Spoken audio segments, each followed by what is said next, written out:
Yang ketiga, arkeologi. Ini yang selalu kita dengar. Apa dia arkeologi?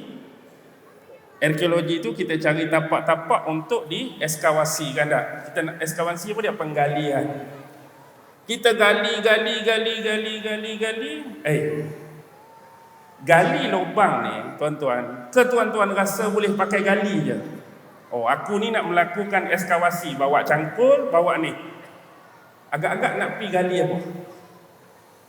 Mana sasaran tempat penggalian kita? Yang ni ada ilmu dia pula, sedimentologi dan mana-mana bentuk-bentuk batu batan tertentu yang mana adanya lekat fosil-fosil dia, ada jenis dia. Bukan boleh pakai suka hati.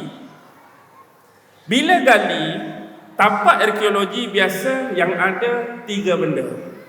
Pertama kita panggil apa dia? Artifak kan? Artifak. Artifak ni ialah barang-barang yang memang ada penisbahan dan hasil daripada manusia. Artifak ni yang melibatkan manusia. Contoh, korek punya korek, gali punya gali, jumpa cawan lama. Cawan ni dia jadi sendiri ke orang buat? Orang buat. Bila ada nisbah dengan manusia, dia panggil artifak.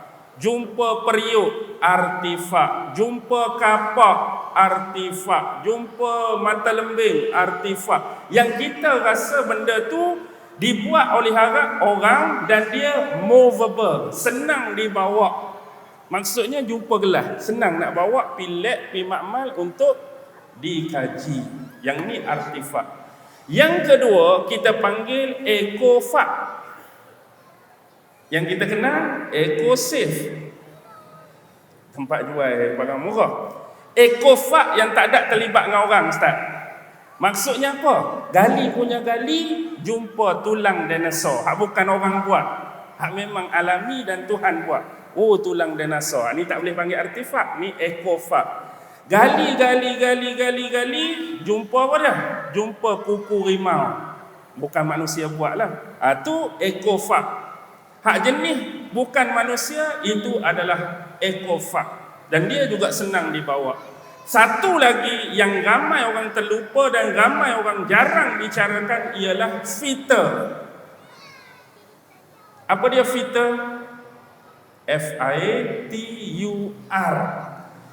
Fiter ni barang yang manusia buat, tapi dia tak boleh senang-senang nak usung pi mai. Macam artifak kecil, senang. Fiter maksudnya gali, jumpa candi lama. Tapak candi lama. Senang kan nak usung pi lab? Oh, payah. Maksudnya nak buat uji kaji ke nak buat apa, kena buat kat situ. Kena cuci situ, akhirnya siap lah. Oh, ni ada candi lama. Yang ni kita panggil fiter, walaupun orang buat. Gali lagi, jumpa masjid lama, fiter. Gali lagi, jumpa binaan lama, itu adalah fiter. Manusia buat tapi susah nak pimai, nak usul. Kalau yang senang tu artifak. Okey, boleh faham? Boleh beza. Apa agak-agak ilmu lain lagi? Ilmu lain lagi bantu sejarah kita panggil ilmu paleografi. Aduh. Bukan paleolitik ya. Paleolitik pun bukan, politik pun bukan. Paleografi. Paleografi ialah ilmu belajar mengenali tulisan dan bentuk-bentuk tulisan dalam manuskrip ataupun kitab-kitab kuno. Kita lah gali, jumpa satu kitab lama.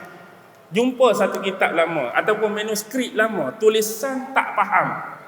Jadi orang yang mengkaji tulisan tersebut, bentuk tulisan tersebut dipanggil ilmu paleografi. Contoh, zaman kerajaan Raja Hammurabi dalam sejarah, dia terkenal dengan Kod Hammurabi. Tulisan dia tulisan pepaku yang kita panggil suniform tu. Maksudnya dia macam, kalau tengok ke gaya tu macam dia ada satu alat, dia ketuk-ketuk membentuk huruf-huruf kan. Maksudnya siapa dia boleh baca tulisan tu? Jadi untuk belajar membaca tulisan tu, kenal huruf-huruf dia, dipanggil ilmu paleografi.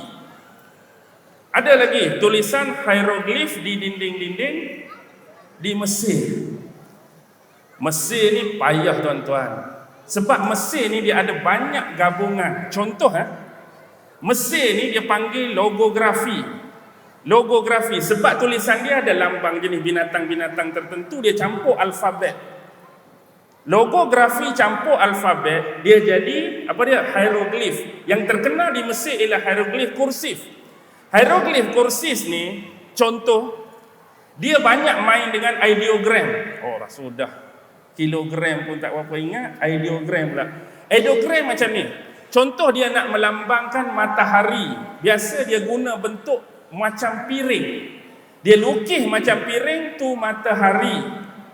Kemudian dia lukis macam rambut selai tu ialah air sebenarnya. Macam rambut selai tu dia nak gambarkan air. Kalau bulan dia buat bulan sabit. Tu perlambangan bentuk logografi kita panggil. Dia gabung dengan alfabet. Alfabet dia ni dia guna fonogram. Fonogram pula. Fonogram ni dia guna konsonan huruf mati. Contoh kalau kita ambil rumi kita eja minum. M-I-A-N-U-M. Dia M-N-M saja. Tu panggil dia guna huruf konsonan mati. M-N-M tu minumlah di sisi dia. Ni dipanggil fonogram. Tadi ideogram. Sebab apa ideogram? Sebab dia berasaskan idea. Kadang-kadang kita tengok piring tak semestinya matahari. Ada gambar piring menandakan hari. Piring matahari. Ada kadang-kadang tulisan ni ada piring bukan matahari, tapi hari. Ni dipanggil ideogram. Atas idea dia sendiri. Payah. Tapi hak biasa tulisan-tulisan kecil dia panggil hierotik ataupun demotik. Ada satu lagi mairotik. Yang anak kita duk belajar kat sekolah, robotik. Boleh faham ke tak? Orang kat sekolah faham lah. Okey. Ni kita panggil sebagai apa tuan-tuan? Kita panggil sebagai ilmu paleografi, nak kenal tulisan. Bila nak kenal tulisan, automatik kita nak reti cara baca. Kalau Cina dari atas ke bawah. Kalau Jawi dari kanan ke kiri. Kalau nak baca hieroglif, hieroglif dia tak tentu tuan-tuan. Kadang-kadang bila kita tengok dia boleh jadi kiri ke kanan. Bila tengok dia punya ni boleh jadi kanan ke kiri. Dia juga boleh jadi atas ke bawah, dia pula boleh jadi bawah ke atas. Dia tak tentu hieroglif. Okey, itu contoh-contoh lah paleografi. Yang kedua, lepas paleografi kita panggil epigrafi. Epigrafi pula. Epigrafi benda yang sama, benda tadi juga. Kalau hak paleografi kita belajar tulisan tu.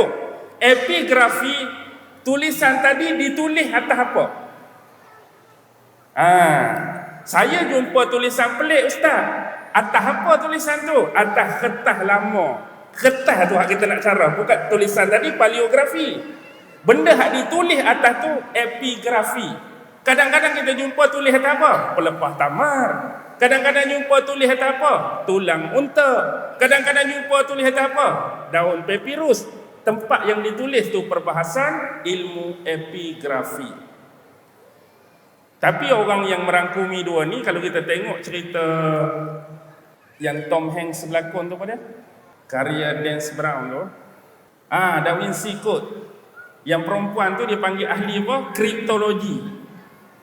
Kriptologi, orang yang belajar tentang tulisan-tulisan aneh, simbol-simbol tertentu, tulisan pelik, dipanggil ahli kriptologi. Okey. Boleh faham ke tak tu? Boleh lah kan? Setelah tu dia ada pula ilmu heraldry. Heraldry ni lebih contoh ilmu raja, gubernur, pemerintah, dia ada cok mohon dia. Jadi Cok Moho Maharaja Cina lagu ni bentuk dia. Cok Moho Maharaja, contohlah raja tu gini. Tapi bila kita jumpa surat, ikut pembelajaran heraldry aku, kalau cok macam ni mesti Masjid Taman Pulai Indah ni. Sebab ada bentuk, contoh kita boleh kenal tu. Kalau bentuk macam ni Simpang Renggam punya. Kalau bentuk macam ni Senai punya. Tu. Okey, boleh faham tak? Kita jumpa benda ni. Ataupun kita tengok baju-baju perang. Kita jumpa baju perang ada lambang matahari tengah bersinar. Ini pasukan mana punya ni kalau matahari ni. Ataupun kita jumpa baju perang gambar naga. Standard gambar naga ni kerajaan mana dulu. Kita jumpa gambar lembing bersilang. Ni empire mana? Tu ilmu tentang heraldry. Okey, ada lagi ilmu nama ikonologi. Ikonologi, ikon. Apa dia ikon? Ikon macam kita sebut ni ikon. Saya menjadikan dia sebagai ikon, idola. Ikonografi ialah belajar tentang patung-patung prasejarah yang kita jumpa. Tengok patung contoh, ada kepala sekat ni. Ada kepala sekat ni, rambut agak-agak kerinting, kita pun tengok. Tengok gaya muka ni, gaya patung ni macam zaman Yunani ni, zaman Greek ni. Ni mesti Socrates contoh. Ni Aristotle, ni Plato, ni Pythagoras, ni itulah. Kita jumpa lagi Julius Caesar punya patung. Itu ikonografi. Maksudnya ikonografi ni ada dua. Satu dia panggil Pantheon. Kalau Pantheon ni dia bukan sekadar patung tapi orang dewakan dia. Tu dipanggil Pantheon. Contohlah dalam agama Hindu, ada patung dah? Ada patung Brahma, ada patung Vishnu, ada patung Shiva, ada patung Krishna, ada dewa Kali, ada dewa Durga, macam-macam jenis dewa. Ini dipanggil sebagai Pantheon sebab dia melibatkan pendewaan terhadap patung tu. Kalau kita masuk zaman apa? Yang Olympus punya tu, dewa-dewa Olympus, ada Zeus, ada Hercules, ada Jupiter, ada Saturn, ada Hades, ada dewa Venus, ada dewa Jupiter, macam-macam tak? Gaya kau tu, gaya kau ni. Yang ni didewakan, kita panggil Pantheon. Tapi yang biasa macam Aristotle, itu ikonografi yang confirm dan jelas. Okey, boleh nampak?